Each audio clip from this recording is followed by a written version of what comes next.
ಇನ್ನು ಪಾಕಿಸ್ತಾನದ ಆರ್ಥಿಕತೆಯ ಮೇಲೆ ಮತ್ತೊಂದು ದೊಡ್ಡ ಹೊಡೆತ ಕೊಟ್ಟಿದೆ ಭಾರತ. ಪಾಕಿಸ್ತಾನದಿಂದ ಬರುವ ವಸ್ತುಗಳೆಲ್ಲ ಬ್ಯಾನ್, ಯಾವುದನ್ನು ಕೂಡ ಇಂಪೋರ್ಟ್ ಮಾಡ್ಕೊಳ್ಳಲ್ಲ ಅಂತ ಆಮದು ಮೇಲೆ ನಿಷೇಧವನ್ನು ಹೇರಿದೆ ಭಾರತ.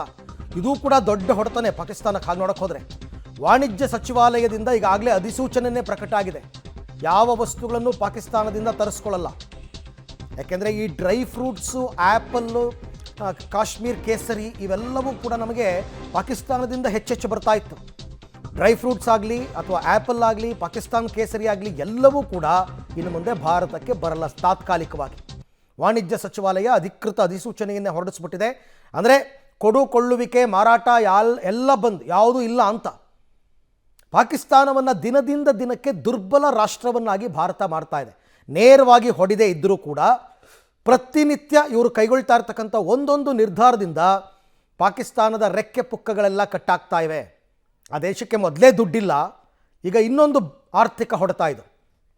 ಈ ಬಗ್ಗೆ ಮತ್ತಷ್ಟು ಮಾಹಿತಿ ನನ್ನ ಕೊಲೀಗ್ ಮುರಳೀಧರ್ ಅವರಿಂದ ಪಡ್ಕೊಳ್ಳೋಣ. ಮುರಳಿ, ನೇರವಾಗಿ ಯುದ್ಧ ಮಾಡಬೇಕು ಅಂತ ಇಲ್ಲ, ಈ ರೀತಿ ಆ ದೇಶದ ರೆಕ್ಕೆ ಪುಕ್ಕಗಳನ್ನು ಕಟ್ ಮಾಡೋದ್ರ ಮುಖಾಂತರ ಅವ್ರನ್ನ ದುರ್ಬಲರನ್ನಾಗಿ ಮಾಡೋದು ಕೂಡ ಒಂದು ಲೆಕ್ಕಾಚಾರ. ಆ ನಿಟ್ಟಿನಲ್ಲಿ ಇವಾಗ ಆರ್ಥಿಕ ವ್ಯವಹಾರಗಳು ಸ್ಟಾಪ್ ಆಗಿರೋದು ಎಷ್ಟರ ಮಟ್ಟಕ್ಕೆ ಪಾಕಿಸ್ತಾನಕ್ಕೆ ಹೊಡೆತ ಕೊಡಬಹುದು ಅಂತ?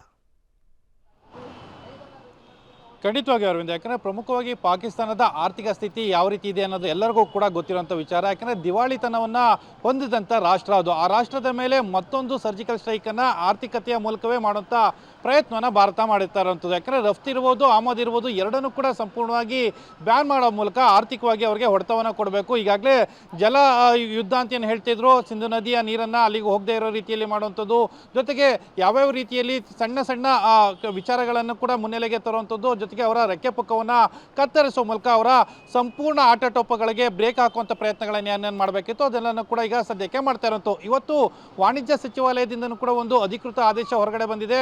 ಅಲ್ಲಿಂದ ಬರುವಂಥ ಅಂದರೆ ಡ್ರೈ ಫ್ರೂಟ್ಸ್ ಇರ್ಬೋದು, ಕಾಶ್ಮೀರ್ ಕೇಸರಿ ಇರ್ಬೋದು, ಬೇರೆ ಬೇರೆಯ ಏನು ವಸ್ತುಗಳೇನಿರ್ತವೆ ಅಂದರೆ ಸಾಂಬಾರು ಪದಾರ್ಥದ ವಸ್ತುಗಳೇನಿರ್ತವೆ ಅವೆಲ್ಲನೂ ಕೂಡ ಸಂಪೂರ್ಣವಾಗಿ ಬ್ಯಾನನ್ನು ಮಾಡಿದ್ದಾರೆ. ಅಲ್ಲಿಂದ ಯಾವುದೇ ರೀತಿಯ ವಸ್ತುಗಳನ್ನು ಕೂಡ ಆಮದನ್ನು ಮಾಡ್ಕೊಳ್ಬಾರ್ದು ಅನ್ನೋದ್ರ ಬಗ್ಗೆ ಒಂದು ವಿಚಾರ. ಜೊತೆಗೆ ಇಲ್ಲಿಂದ ಯಾವ ವಸ್ತುಗಳನ್ನು ಕೂಡ ರಫ್ತನ್ನು ಮಾಡಬಾರ್ದು, ಈ ವಿಚಾರ ಕೂಡ ಸಂಪೂರ್ಣವಾಗಿ ಬ್ಯಾನ್ ಆಗ್ತಾ ಇರೋಂಥದ್ದು. ಈ ಮೂಲಕ ಆರ್ಥಿಕವಾಗಿ ಯಾವ ರೀತಿಯಲ್ಲಿ ಹೊಡೆತವನ್ನು ಕೊಡಬೇಕು, ಯಾಕೆಂದರೆ ಬೇರೆ ಬೇರೆ ದೇಶಗಳಿಗೂ ಕೂಡ ಅವರು ಕಳಿಸ್ಕೊಡ್ಬೋದು, ಆದರೆ ಭಾರತ ದೇಶಕ್ಕೆ ಕಳಿಸ್ಕೊಟ್ಟಂಥ ಸಂದರ್ಭದಲ್ಲಿ ಆಗುವಂಥ ಅವರಿಗೆ ಆರ್ಥಿಕ ಲಾಭ, ಜೊತೆಗೆ ಬೇರೆ ದೇಶಗಳಿಗೆ ಕಳಿಸ್ಕೊಟ್ಟಾಗ ಅವರಿಗೆ ಬೀಳುವಂಥ ಆರ್ಥಿಕ ಹೊರೆಗಳೇನಿತ್ತು ಅದಕ್ಕಿಂತ ಸಾಕಷ್ಟು ಲಾಭವನ್ನು ಗಳಿಸುವಂಥ ಸಾಧ್ಯತೆಗಳು ಪಾಕಿಸ್ತಾನಕ್ಕೆ ಇತ್ತು. ಭಾರತದ ಜೊತೆಗೆ ಆರ್ಥಿಕ ವ್ಯವಹಾರಗಳನ್ನು ಇಟ್ಕೊಂಡ್ರೆ ಅವರಿಗೆ ಒಂದಷ್ಟು ಹಣವನ್ನು ಮಾಡುವಂಥದ್ದು, ಜೊತೆಗೆ ಅವರ ಆರ್ಥಿಕತೆಯನ್ನು ಸುಧಾರಿಸ್ಕೊಳ್ಳುವಂಥ ಒಂದಷ್ಟು ಸಾಧ್ಯತೆಗಳು ಕೂಡ ಇರ್ತಿತ್ತು. ಆದರೆ ಈ ರೀತಿಯಲ್ಲಿ ಕಟ್ಟಾಕುವಂಥ ಪ್ರಯತ್ನವನ್ನು ಮಾಡಿರೋ ಹಿನ್ನೆಲೆಯಲ್ಲಿ ಇನ್ನೊಂದಷ್ಟು ದಿವಾಳಿತನವನ್ನು ಮಾಡಲಿಕ್ಕೆ ಈ ರೀತಿಯ ಪ್ಲಾನ್ಗಳನ್ನು ಭಾರತ ಸರ್ಕಾರವು ಕೂಡ ಮಾಡ್ತಾ ಇರೋಂಥದ್ದು. Arvind, right, thank you Murali, ತಮ್ಮ ಎಲ್ಲ ಮಾಹಿತಿಗಾಗಿ ಧನ್ಯವಾದ. ಶತ್ರುವನ್ನು ಎಷ್ಟು ಸಾಧ್ಯನೋ ಅಷ್ಟು ನಿಶಕ್ತಿಗೊಳಿಸಿ ಆನಂತರ ಅವ್ರ ಮೇಲೆ ಅಟ್ಯಾಕ್ ಮಾಡ್ತಕ್ಕಂಥದ್ದು.